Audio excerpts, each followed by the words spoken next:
This video is how to use a multi-hex Allen wrench tool for bikes.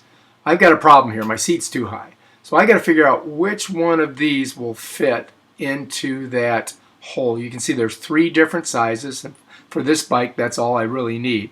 So what I need to do is loosen this little Allen wrench thing here. I'm going to turn it righty-tighty, lefty-loosey. So I got to go lefty, not righty. And I'm going to loosen it up.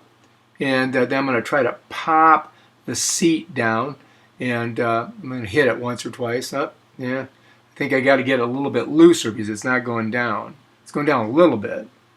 All right, let me loosen it up a little bit here. Hang on. All right, so we're going to just take another little turn, get it in there. It's hard to do this with one hand and film with the other. Anyway, yep, there we go. That should work. And bam, there it goes. Now I got it down there. Now I got to stick her back in there and tighten her up, and that way my feet will reach the ground when I'm bicycling and I have to stop and just kind of turn it. That's righty-tighty, and you're in there. All right, if you like this video, please subscribe to my channel and check out my other cool videos on bike repair.